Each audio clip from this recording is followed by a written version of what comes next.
अस्सलाम वालेकुम students, this is Ibrahim. Conceptual series हमारी ख़त्म होती है। आगाज़ करते हैं अपने एक नए स्टैंडर्ड का जिसका नाम है आइज़ा 550 रिलेटेड पार्टी। सर ये स्टैंडर्ड पढ़ क्यों रहे हैं? हम सोचने वाला सवाल है, पढ़ क्यों रहे हैं? सर एक काम करते हैं, हमारे पास जो वो ऑडिट के 5 एलिमेंट्स हैं ना, जल्दी से उसको सामने रखते हैं। सर इस एलिमेंट में आपको एक दिख रहा है IFRS है, और IFRS रिलेटेड पार्टी के ऊपर एक IS जो है वो मौजूद है, IS 24। ये स्टैंडर्ड कहता क्या है आपसे? ये स्टैंडर्ड कहता है जी what are the related parties, और रिलेटेड पार्टी को मैनेजमेंट ने आइडेंटिफाई भी करना है, अकाउंट फॉर भी करना है और डिस्क्लोज भी करना है। सही है? तो इसका मतलब हो गया प्यारे बच्चों, फाइनेंशियल स्टेटमेंट में आरपी का डिस्क्लोजर जाता होगा और मैनेजमेंट की जिम्मेदारी है to prepare FS in accordance with IFRS। इसका मतलब ये हो गया प्यारे बच्चों के ऑडिटर आइजा 550 तो ऑडिटर से डील करता है। ऑडिटर की जिम्मेदारी क्या है? ऑडिटर की जिम्मेदारी है कि उसने सफिशिएंट एप्रोप्रिएट ऑडिट एविडेंस लेना है कि क्या फाइनेंशियल स्टेटमेंट में जितनी भी आरपी के साथ ट्रांजैक्शंस हुई हैं, क्या मैनेजमेंट ने उनको डिस्क्लोज कर दिया है? जितनी भी कंपनी की रिलेटेड पार्टीज हैं, क्या उन सबको आइडेंटिफाई और अकाउंट फॉर किया है या नहीं कहा? ऑडिटर ने इसके ऊपर प्रोसीजर्स परफॉर्म करने हैं। ये ऑडिटर की जिम्मेदारी है और इसीलिए आइजा 550 इस दुनिया में पैदा हुआ है प्यारे बच्चों। देखिए IS 24 के हिसाब से सबसे पहले ये देख लेते हैं कि ये रिलेटेड पार्टी होती क्या है, what are the related parties, और ये स्टैंडर्ड है क्यों। सही है, इसको भी समझ लेते हैं। देखें यार बच्चों, मेरी बात सुने। रिलेटेड पार्टी के लिए IS 24 ने कहा दो चीजें, एक बंदा मतलब मैं और आप जो ह्यूमन बीइंग है वो भी रिलेटेड पार्टी हो सकती है, और कंपनी जो कि एक सेपरेट लीगल पर्सन है, सेपरेट आर्टिफिशियल पर्सन है, वो भी एक रिलेटेड पार्टी हो सकती है। कैस 7 का मैंने एक लेक्चर दिया हुआ है जिसके अंदर कंपनी लॉ के बैकग्राउंड से रिलेटेड कुछ केस स्टडीज मैंने देखी, वो लाजमी देख लीजिएगा तो आपको थोड़ा सा आइडिया हो जाएगा। अच्छा सर, अगर एक कंपनी उसकी जो होल्डिंग कंपनी है, उसकी जो सब्सिडरी कंपनी है, होल्डिंग कंपनी की कोई सब्सिडरी है, एक कंपनी ने दूसरी कंपनी में 20-25% इन्वेस्टमेंट की हुई है, सिग्निफिकेंट इन्फ्लुएंस है, या किसी और कंपनी ने मेरी कंपनी में 20-25% इन्वेस्टमेंट की हुई है जो कि सिग्निफिकेंट इन्फ्लुएंस है, जो कि एसोसिएट्स कहलाती है, या मेरी कंपनी का एक डायरेक्टर किसी और कंपनी में भी डायरेक्टर है कंपनीज एक्ट के हिसाब से, ये भी रिलेटेड पार्टीज हैं प्यारे बच्चों। तो कंपनी के केस में अगर मेरी जो होल्डिंग कंपनी होगी वो मेरी रिलेटेड पार्टी होगी। होल्डिंग कंपनी के साथ अगर मैं कोई ट्रांजैक्शंस करता हूं, मुझे फाइनेंशियल स्टेटमेंट में उनको एडिक्वेटली डिस्क्लोज करना होगा। इसी तरीके से मेरे पास जो सब्सिडरीज हैं उनके साथ भी अगर मैं कोई ट्रांजैक्शन करता हूं, मुझे उनको एडिक्वेटली डिस्क्लोज करना होगा प्यारे बच्चों। सबसे इंपॉर्टेंट चीज क्या है? सबसे इंपॉर्टेंट चीज ये है कि हमारे पास अगर मैं एक और क्राइटेरिया देखूं, वो क्राइटेरिया है पर्सन का, कि मैं एज अ ह्यूमन बीइंग भी एक कंपनी का रिलेटेड पार्टी हो सकता हूं। पर्सन में उसने कहा आप या आपके close family member. Close family member कौन? क्लोज फैमिली मेंबर में आपके बच्चे आ गए, आपकी बेगम आ गई और आपके डिपेंडेंट्स आ गए। ठीक है, अगर कोई डिपेंडेंट है आपका, वो आ गए। आप या आपके ये बच्चे, बेगम, डिपेंडेंट्स अगर किसी कंपनी को कंट्रोल करते हैं या जॉइंट कंट्रोल करते हैं या उस कंपनी पे इनके ऊपर सिग्निफिकेंट इन्फ्लुएंस है, तो वो कंपनी और आप भी रिलेटेड पार्टी कहलाओगे। या अगर वो ह्यूमन बीइंग उस कंपनी का की मैनेजमेंट पर्सनल है, सही है, लेट्स से डायरेक्टर है उस कंपनी का, या for example chief executive officer है, तो ये लोग भी रिलेटेड पार्टीज कहलाएंगे। स्टैंडर्ड आपसे सिर्फ इतना कहता है, इनको आइडेंटिफाई कर लो। IS 24 आपसे कहता है खुदा का वास्ता इनको आइडेंटिफाई कर लो और इनके साथ आप ट्रांजैक्शन जो आपने की है उसको एडिक्वेटली डिस्क्लोज कर दो, ताकि पता चल जाए दुनिया को, बकिया शेयर होल्डर्स को, कि यार इस कंपनी के पास, इस कंपनी के ये रिलेटेड पार्टीज हैं और इन रिलेटेड पार्टी के साथ इसने ये ट्रांजैक्शंस की हैं। मैं एक छोटी सी एग्जांपल आपके सामने रखता हूं, सुनिएगा इसको। एक कंपनी है, उसका रेवेन्यू 100 रुपए का, उसके कॉस्ट ऑफ सेल्स 80 रुपए के, उसकी इम्पेयरमेंट ऑफ इन्वेंट्री 10 रुपए की, उसके इम्पेयरमेंट ऑफ रिसीवेबल 10 रुपए के, और उसके कुछ रिपेयर एंड मेंटेनेंस 10 रुपए के। कुल मिला के जो कंपनी का लॉस आया वो 10 रुपए का लॉस आया। याद आ रहा है पहली क्लास का एग्जांपल? वो एग्जांपल है 10 रुपए का। अब उसको पता है मैं रिपेयर एंड मेंटेनेंस में कोई छेड़छाड़ी करूंगा, ऑडिटर आके पकड़ लेगा। मैं इम्पेयरमेंट ऑफ इन्वेंट्री में कोई छेड़छाड़ी करूंगा, ऑडिटर आके पकड़ेगा। वो कहता है यार मेरी एक रिलेटेड पार्टी है सब्सिडी, क्यों ना मैं उसको 10 रुपए का माल 20-25 रुपए का बेच देता हूं। सही है, और सब्सिडी है, मैं कंट्रोल करता हूं, बेचारी कुछ कह भी नहीं सकेगी। इस तरीके से मैं अपने रेवेन्यू को थोड़ा सा बढ़ा लेता हूं। सही है, तो कंपनी ने एग्जैक्टली यही हरकत करी। रेवेन्यू 100 रुपए का था, मजीद एक ऐसी गुड्स सब्सिडी को बेच दी। उसको कहा यार बस ऐसे ही रख लो अपने पास, बाद में हिसाब किताब करते हैं। 100 10-15 रुपए की चीज 25-30 रुपए की उसको बेच दी प्यारे बच्चों, और आराम से इस कंपनी का रेवेन्यू 100 रुपए से 130 रुपए पे हो गया। कंपनी के प्रॉफिट्स आना भी स्टार्ट हो गए। शेयरहोल्डर ने देखा, शेयरहोल्डर ने कहा वाह क्या कंपनी है, प्रॉफिटेबल है। लेकिन नहीं सर, ये जो ट्रांजैक्शन इसने करी है ये रिलेटेड पार्टी के साथ करी है, और इस ट्रांजैक्शन को फाइनेंशियल स्टेटमेंट में डिस्क्लोज्ड होना चाहिए, ताकि शेयरहोल्डर को पता चले कि ये जो 15 रुपए का प्रॉफिट कंपनी अब दिखा रही है, जो 10 रुपए का प्रॉफिट दिखा रही है, या जो ये 130 रुपए का रेवेन्यू दिखा रही है, इसमें 30 रुपए का तो रेवेन्यू घर के अंदर ही जनरेट किया गया है। सही है, घर के बाहर वालों को नहीं बेचा, घर के अंदर ही जनरेट किया गया है, अपनी ही सब्सिडी को जनरेट किया गया है। इसलिए ये स्टैंडर्ड की डिस्क्लोजर रिक्वायरमेंट बड़ी अहम है प्यारे बच्चों। आरपी के साथ जब आप ट्रांजैक्शन करते हैं ना, आरपी के साथ ट्रांजैक्शन करते हैं आप, तो कुछ ट्रांजैक्शंस हमारी ऐसी होती हैं जो कि नॉर्मल कोर्स ऑफ बिजनेस है। आरपी के साथ ट्रांजैक्शन करना हराम नहीं है, गुनाह नहीं है, कबीरा गुनाह नहीं है। कुछ ट्रांजैक्शन ऐसी हैं जो कि आपके नॉर्मल कोर्स ऑफ बिजनेस है और आरपी बनाते ही आप इसलिए। फॉर एग्जाम्पल, मैं आपको एक छोटी सी एग्जाम्पल डिस्कस करता हूं। एक कंपनी थी JCL, सही, जहांगीर सिद्दीकी, बहुत बड़ा ग्रुप, ठीक है। उसकी एक सब्सिडरी थी जेएस बैंक, बहुत बड़ा बैंक है, सही है। जेएस बैंक की एक सब्सिडरी थी ब्रोकरेज हाउस जेएस ग्लोबल, ठीक है। और जेएस ग्लोबल की भी एक सब्सिडरी थी जिसका नाम था AMC, सही है, AMC थी जो कि म्यूचुअल फंड्स वगैरह में क्रिएट करती थी। यार मुझे एक बात बताएं, बैंक का बिजनेस है कि वो शेयर्स वगैरह कंपनी के खरीदते हैं। तो जब बैंक को शेयर्स खरीदना होगा, जब जेएस बैंक को शेयर्स खरीदने होंगे किसी भी कंपनी के, तो क्या वो आरिफ हबीब के ब्रोकर के पास जाके खरीदेगा, या वो उसका जो अपनी सब्सिडरी, जो उसका अपना ब्रोकरेज हाउस है, वो वहां से करेगा? सर कॉमन सेंस वाली बात है सर, अपना एक ब्रोकरेज हाउस है, घर का बिजनेस है, तो सर उन्हीं के साथ करेगा। क्यों भाई? इसी तरीके से आप सोचें, जेएस ग्लोबल के पास ठीक ठाक पैसा पड़ा हुआ है, वो क्या किसी और बैंक में पैसा जमा कराएगा कि वो जेएस बैंक में एक अकाउंट खुलवाएगा और वहां पे पैसा जमा कराएगा? तो इसका मतलब है सर ये जो ट्रांजैक्शंस हो रही हैं ये रिलेटेड पार्टी ट्रांजैक्शन है। आईएस कहता है मुझे कोई मसला नहीं है, करें आप, बिल्कुल करें, बस इसको एडिक्वेटली डिस्क्लोज कर दें। ये ट्रांजैक्शन आपके पास कहलाती है normal course of business transaction है, ये नॉर्मल कोर्स ऑफ बिजनेस है। बच्चों कुछ ट्रांजैक्शंस ऐसी होती हैं जो कि outside the normal course of business भी होती है, जो कि कंपनी का बिजनेस होता नहीं है। जेएस बैंक ने अगर शेयर्स खरीदने हैं और वो अपने ही ब्रोकरेज हाउस के थ्रू शेयर्स परचेस कर रहा है, ये उसका बिजनेस है। जेएस के पास पैसा पड़ा हुआ है, अगर वो अपना पैसा जेएस बैंक में रखवा रहा है, बैंक का काम है पैसे की कस्टडी रखना, ये उसका बिजनेस है, ये नॉर्मल कोर्स ऑफ बिजनेस है। कुछ ट्रांजैक्शंस ऐसी होती है प्यारे बच्चों जो कि outside the normal course of business होती है, जो कि कंपनी का बिजनेस नहीं है, कंपनी का ऑपरेशन नहीं है।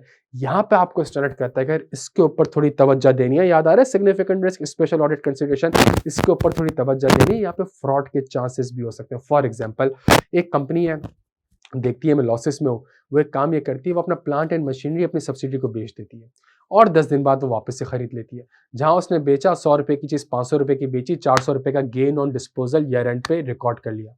यार आपका बिजनेस तो पेन बनाना था, पेन बेचना था, ये क्या आपने ट्रांजैक्शन करी कि आपने प्लांट ही बेच दिया, लैंड बेच दी, अपनी फैक्ट्री बेच दी, अपना हेड ऑफिस बेच दिया और 10 दिन बाद सब्सिडी से वापस खरीद लिया और एक गेन ऑन डिस्पोजल आपने ईयर एंड पे रिकॉर्ड कर लिया। कुछ transaction outside the normal course of business भी होती है, जिसके ऊपर इंशाल्लाह हम एक सेपरेट प्रॉपर वीडियो बनाएंगे, ठीक है। आगाज करते हैं प्यारे बच्चों आइजा 550 से। तो आइजा 550 पढ़ने से पहले हमें यह समझना जरूरी था कि आइजा 550 इस दुनिया में आया क्यों, IAS 24 के अब्जा से आया। और आइजा 550 आपसे चाहता क्या है? आइजा 550 आपसे सिर्फ 2 से 3 चीजें चाहता है। पहली चीज, रिलेटेड पार्टी के ऊपर रिस्क आइडेंटिफाई कर लो और असेस कर लो।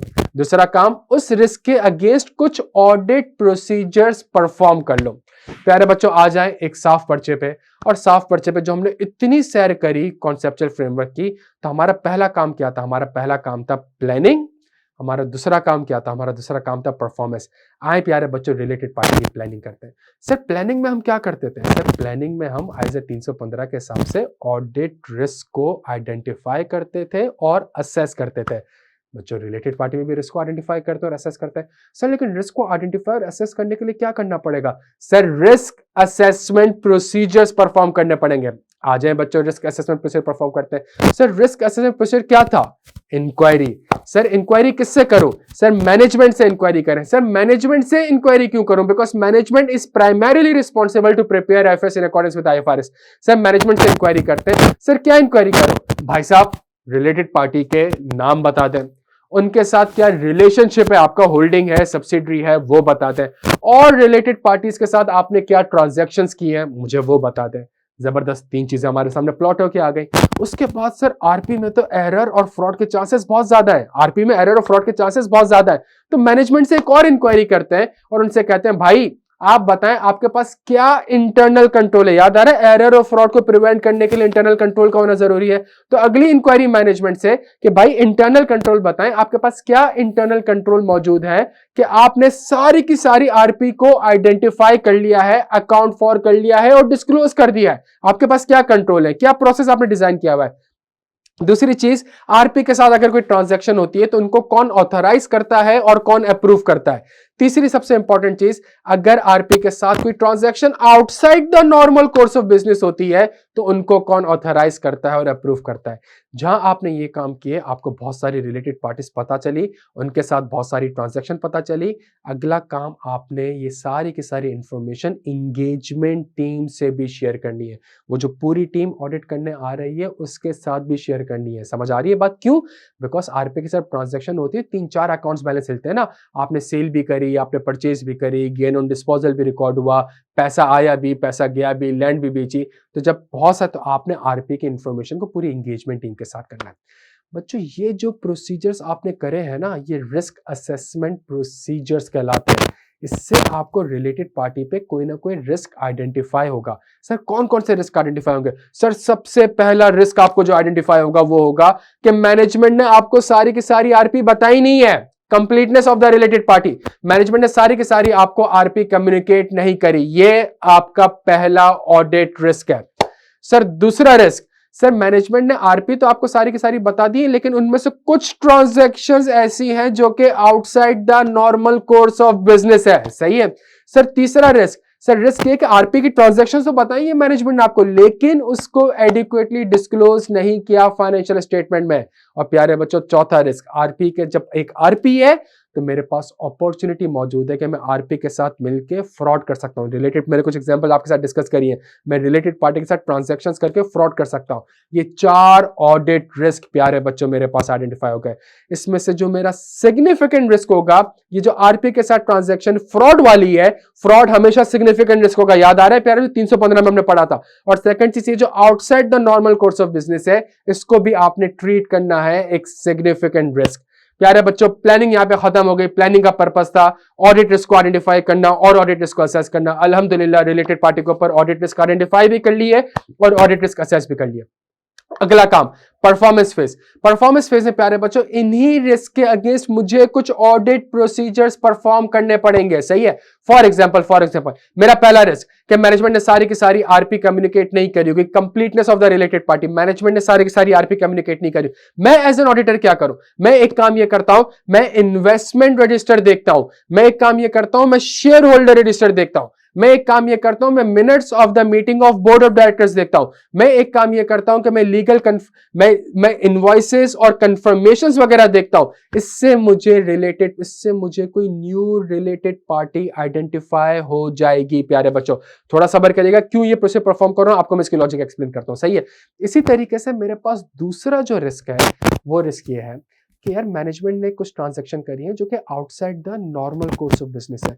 बच्चों जब outside the normal course of business है तो मैं फौरन से एग्रीमेंट को इंस्पेक्ट करूंगा। इंस्पेक्ट द एग्रीमेंट, और एग्रीमेंट को इंस्पेक्ट करूंगा क्यों? To evaluate. मुझे क्या इवैल्यूएट करना है? मुझे इसके बिजनेस रैशनल को इवैल्यूएट करना है। तो सर बाकी ट्रांजैक्शन में क्यों नहीं बिजनेस? सर बाकी ट्रांजैक्शन बिजनेस रैशनल को इसलिए इवैल्यूएट नहीं कर रहा because of transaction normal course of business है। मैं क्यों उससे पूछूं कि भाई तुम अगर शेयर्स खरीद रहे हो तो अपनी सब्सिडी से क्यों खरीद रहे हो? उसको उसका बिजनेस है ये खरीदना। सर चूंकि transaction outside the normal course of business है, मुझे एग्रीमेंट्स को इंस्पेक्ट करना पड़ेगा ताकि मुझे पता चले कि इस ट्रांजैक्शन का बिजनेस रैशनल है क्या। सही है। अगली चीज, जो एग्रीमेंट में लिखा हुआ है और जो मैनेजमेंट ने मुझसे कहा है, क्या वो दोनों चीज आपस में कंसिस्टेंट है भी या नहीं? जो मैनेजमेंट कह रही है और जो एग्रीमेंट में लिखा हुआ है, क्या वो दोनों चीजें आपस में कंसिस्टेंट है? प्लस जो एग्रीमेंट में लिखा हुआ है, क्या उसी को मैनेजमेंट ने फाइनेंशियल स्टेटमेंट में एडिक्वेटली डिस्क्लोज किया भी है या नहीं किया? और एक और क्वेश्चन मैं करूंगा, चूंकि transaction outside the normal course of business है तो क्या उसको अप्रोप्रिएटली ऑथराइज्ड एंड अप्रूव्ड हुआ भी है कि नहीं हुआ? क्या बोर्ड ऑफ डायरेक्टर ने, सीनियर मैनेजमेंट ने इस ट्रांजैक्शन को ऑथराइज करी भी है कि नहीं करी? प्यारे बच्चों तीसरा मेरे पास रिस्क है कि कुछ ट्रांजैक्शन ऐसी है जो कि मैनेजमेंट ने क्या ट्रांजैक्शन को एडिक्वेटली डिस्क्लोज किया भी है, बताया तो है मुझे, लेकिन क्या उन आरपीस की ट्रांजैक्शन को फाइनेंशियल स्टेटमेंट में एडिक्वेटली डिस्क्लोज किया, तो मैं क्या काम करूं? सर मैं एक काम ये करता हूं, मैं रिलेटेड पार्टी से कंफर्मेशन ले लेता हूं, सही है कि भाई क्या ये ट्रांजैक्शन हुई भी है कि नहीं हुई। ट्रांजैक्शन जो एफएस में डिस्क्लोज हो रही है तो क्या डिस्क्लोज होंगे? Terms and condition. तो टर्म्स एंड कंडीशन को कैसे वेरीफाई कर सकता हूं? मैं रिलेटेड पार्टी से कंफर्म कर सकता हूं। बीच में कोई इंटरमीडिएरी इन्वॉल्व होगा, बैंक, लॉयर, गारंटर, उनसे कंफर्म कर सकता हूं कि भाई आरपी के साथ यही ट्रांजैक्शन हुई है कि नहीं हुई। और तीसरी सबसे इंपॉर्टेंट चीज प्यारे बच्चों, आरपी का भी तो ऑडिट होता होगा। लेट्स अगर वो सब्सिडियरी कंपनी है तो उसके ऑडिटेड फाइनेंशियल स्टेटमेंट देख लूंगा और चेक कर लूंगा कि क्या आप वहां पे ट्रांजैक्शन को एडिक्वेटली डिस्क्लोज किया भी है या फिर नहीं किया। अगला रिस्क मेरे पास फ्रॉड का, क्या आरपी के साथ फ्रॉड भी तो हो सकता है, तो मैं क्या प्रोसीजर परफॉर्म करूं? क्या कहीं फ्रॉड तो नहीं करी मैनेजमेंट आरपी के साथ मिलकर, सही है, वही सेल्स बढ़ा दी, एक्सपेंसेस कम रिकॉर्ड कर लिए। तो सर मैं इंक्वायरी कर सकता हूं मैनेजमेंट से, मैं इंक्वायरी कर सकता हूं दोस्त जावेद गवर्नेंस से, मैं इंक्वायरी कर सकता हूं रिलेटेड पार्टी से, और मैं सिग्निफिकेंट कॉन्ट्रैक्ट्स को इंस्पेक्ट कर सकता हूं। प्यारे बच्चों यहाँ पे हमारे पास परफॉर्मेंस प्रोसीजर्स भी खत्म हो जाते हैं कि जो रिस्क मैंने आइडेंटिफाई करे प्लानिंग फेज में, उनके अगेंस्ट मुझे ये ऑडिट प्रोसीजर्स परफॉर्म करने पड़ेंगे। तो पहला रिस्क था कि मैनेजमेंट ने शायद सारी की सारी आरपी आपको कम्युनिकेट नहीं की होगी, सही है, तो उसके लिए आपने कुछ प्रोसीजर्स परफॉर्म करे। वो प्रोसीजर्स क्या थे? वो इन्वेस्टमेंट रजिस्टर था, वो शेयर होल्डर रजिस्टर। तो ये प्रोसीजर्स आप परफॉर्म कर क्यों रहते हैं? बिकॉज इससे आपको कोई न्यू रिलेटेड पार्टी आइडेंटिफाई हो सकती है। कैसे? थोड़ा सा आप वेट करें, मैं आपको एक्सप्लेन करता हूं। तो सर अगर ये इन्वेस्टमेंट रजिस्टर और शेयर होल्डर रजिस्टर देख के आपको कोई रिलेटेड पार्टी आइडेंटिफाई हो गई, तो अब आप क्या करेंगे? अब आप क्या करेंगे प्यारे बच्चों? फौरन से इस रिलेटेड पार्टी का नाम पूरी एंगेजमेंट टीम को कम्युनिकेट करूंगा, मैनेजमेंट से रिक्वेस्ट करूंगा कि इस रिलेटेड पार्टी के साथ जितनी भी ट्रांजैक्शन हुई है सारी की सारी मुझे कम्युनिकेट करो। मैनेजमेंट से इंक्वायर करूंगा कि आपके इंटरनल कंट्रोल इतने इनइफेक्टिव क्यों थे कि इस रिलेटेड पार्टी को आइडेंटिफाई नहीं कर सके, और ये जो न्यू रिलेटेड पार्टी आई है इसके ऊपर मैं ऑडिट प्रोसीजर परफॉर्म करूंगा। सर अगर एक न्यू रिलेटेड पार्टी मुझे आइडेंटिफाई हो गई तो 10 और हो सकती है। मैं अपने रिस्क असेसमेंट को रिवाइज करूंगा और उसके अगेंस्ट मजीद ऑडिट प्रोसीजर परफॉर्म करूंगा। और अगर मुझे लगता है मैनेजमेंट ने जानबूझ के ये रिलेटेड पार्टी मुझसे छुपाई थी, तो मैं फौरन से आइजा 240 फ्रॉड की इंप्लीकेशंस को इवैल्यूएट करूंगा। प्यारे बच्चों यहां पे हमारे पास 95% आइजा 550 आधे घंटे के अंदर खत्म होता है। लेकिन प्यारे बच्चों सबसे इंपॉर्टेंट चीज दी लिंकिंग, थोड़ा समझने की कोशिश करेगा। अगले 5 मिनट बड़े इंपॉर्टेंट है, मेरी बात समझने की कोशिश करिएगा।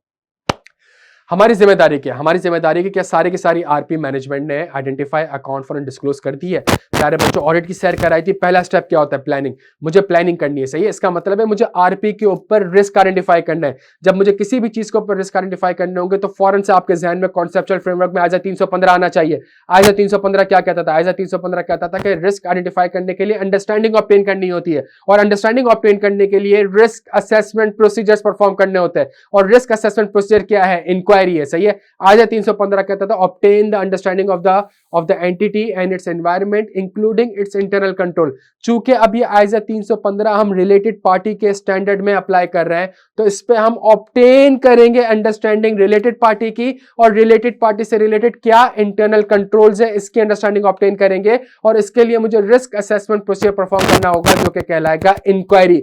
तो मैंने मैनेजमेंट से इंक्वायरी भी कर ली और मैंने इंटरनल कंट्रोल भी देख लिया। गौर से देखेगा इन प्रोसीजर्स को, इसमें आपको आइजा 315 की झलक दिख रही होगी प्यारे बच्चों, सही है। जहां मैंने ये काम करे, मुझे 4 ऑडिट रिस्क आइडेंटिफाई हुए, 4 ऑडिट रिस्क आइडेंटिफाई हुए। इन 4 ऑडिट रिस्क को भी गौर से देखें प्यारे बच्चों। इन 4 ऑडिट रिस्क में से what is audit risk? FS may not be equal to IFRS. तो आईएफआरएस क्या कहता है कि सारी की सारी आरपी को आइडेंटिफाई करो। द रिस्क इज मैनेजमेंट ने सारी की सारी आरपी मुझे आइडेंटिफाई नहीं करेगी, जो कि आपकी स्क्रीन में पहला रिस्क आपको दिख रहा है। What is audit risk? FS may not be equal to IFRS. Management ने आईएस 24 कहता है आरपी के साथ ट्रांजैक्शन को डिस्क्लोज करो। द रिस्क इज मैनेजमेंट ने आरपी के साथ ट्रांजैक्शन को एडिक्वेटली डिस्क्लोज नहीं किया होगा। अपनी स्क्रीन में रिस्क नंबर 3 को देखिए प्यारे बच्चों। इस तरीके से मैं 4 ऑडिट रिस्क आइडेंटिफाई करता हूं। जब मैं 4 ऑडिट रिस्क आइडेंटिफाई करता हूं तो मैं इसकी असेसमेंट भी करता हूं। असेसमेंट या तो नॉर्मल रिस्क होगी या सिग्निफिकेंट रिस्क होगी। सिग्निफिकेंट रिस्क के लिए अगर किसी चीज में एस्टिमेट्स है या फ्रॉड है या outside the normal course of business है, it shall be treated as a significant risk. Conceptual framework में पढ़ाया था।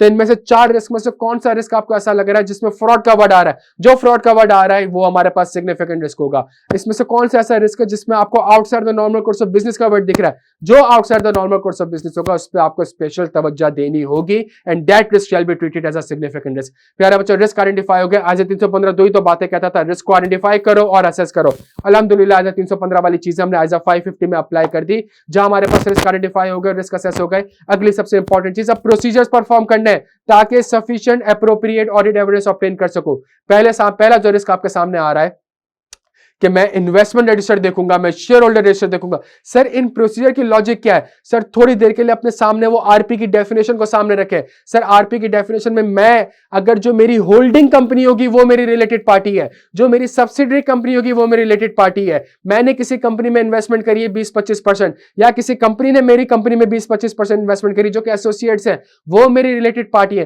प्यारे बच्चों, अगर मैंने किसी कंपनी में इन्वेस्टमेंट करी है तो एज एन ऑडिट, और वो मेरी रिलेटेड पार्टी है, तो एज एन ऑडिटर मैं इन्वेस्टमेंट रजिस्टर ही तो देखूंगा ताकि रिलेटेड पार्टी आइडेंटिफाई कर सकूं। इसी तरीके से अगर मेरी कोई होल्डिंग कंपनी है तो उसने मेरे शेयर्स में इन्वेस्टमेंट करी हुई होगी, उसने मेरे शेयर्स एक्वायर किए हुए होंगे, तो मैं शेयर होल्डर रजिस्टर देखूंगा तभी तो होल्डिंग कंपनी आइडेंटिफाई करूंगा। प्यारे बच्चों, तो ये investment register, share holder register, और अगर आप देखें कि जितनी भी रिलेटेड पार्टी से ट्रांजैक्शन होती है उसको वो बोर्ड अप्रूव करता है, तो जब तक मैं मिनट्स ऑफ द मीटिंग नहीं देखूंगा मैं कैसे वो ट्रांजैक्शन आइडेंटिफाई कर लूंगा? तो minutes of the meeting of board of director. प्यारे बच्चों, जहां मैंने ये प्रोसीजर परफॉर्म करे, देयर इज अ पॉसिबिलिटी कि मुझे न्यू रिलेटेड पार्टी आइडेंटिफाई हो सकती है। जब मुझे न्यू रिलेटेड पार्टी आइडेंटिफाई होगी, आइजा आपसे कहता है अब तक मैंने तुम्हें जितना पढ़ाया, अब तक मैंने तुम्हें जितना बताया, वो सारे के सारे प्रोसीजर वापस अप्लाई करते रहो। अपनी स्क्रीन के लेफ्ट साइड पे देखते रहेगा मेरे प्यारे बच्चों, राइट साइड पे देखते रहेगा। सुनिएगा मेरी बात गौर से। जहां आपको कोई न्यू रिलेटेड पार्टी आइडेंटिफाई हो गई, फॉर एग्जांपल प्लानिंग फेज में मैनेजमेंट ने कहा मेरी तो एक ही रिलेटेड पार्टी है ए, सही है, और उसके साथ मैंने सिर्फ करी है सेल्स, और वो है मेरी holding company, relationship holding company. लेकिन अगर आपको कोई एक और रिलेटेड पार्टी बी आइडेंटिफाई हो गई जो कि आपकी सब्सिडरी है या एसोसिएट है, आप फौरन से ये नाम अपनी एंगेजमेंट टीम को कम्युनिकेट करोगे। आपने तो अब तक सिर्फ ए कम्युनिकेट किया हुआ था, अब आपको बी भी कम्युनिकेट करना पड़ेगा। आप फौरन से मैनेजमेंट के पास जाओगे, मैनेजमेंट को बोलोगे कि भाई इस बी के साथ जितनी भी ट्रांजैक्शंस हुई है सारी की सारी मुझे कम्युनिकेट करो, बिकॉज आपकी जिम्मेदारी है, सही है। उसके बाद आप मैनेजमेंट के इंक्वायर करोगे कि आपके इंटरनल कंट्रोल इतने इनइफेक्टिव क्यों थे कि ये बी को आइडेंटिफाई नहीं कर सके, और जो बी के साथ नई रिलेटेड पार्टी आपकी आइडेंटिफाई हुई है उसके ऊपर आप ऑडिट प्रोसीजर परफॉर्म करोगे। फिर आप सोचोगे यार बी तो मैंने आइडेंटिफाई करी, बी मैनेजमेंट ने आइडेंटिफाई नहीं करी, तो सी भी तो हो सकती है, डी भी तो हो सकती है। तो अपने रिस्क असेसमेंट को आप रिवाइज करोगे प्यारे बच्चों, ताकि अगर कोई और रिलेटेड पार्टी भी है वो भी आपको पता चल जाए। और अगर बी के साथ कोई 2 नंबर ट्रांजैक्शन करी है जिसकी वजह से जानबूझ के मैनेजमेंट आपको से छुपा रही है, प्यारे बच्चों, आप अपने फ्रॉड की इंप्लीकेशंस को भी इवेलुएट करोगे। दिस इज आइजा 550 प्यारे बच्चों। इंशाल्लाह नेक्स्ट क्लास में मजीद कॉन्सेप्ट, मजीद प्रैक्टिकल एग्जाम्पल और मजीद ड्राफ्टिंग के साथ आएंगे। अपना बेहद ख्याल रखिएगा, फीडबैक देना ना भूलिएगा। Thank you so much.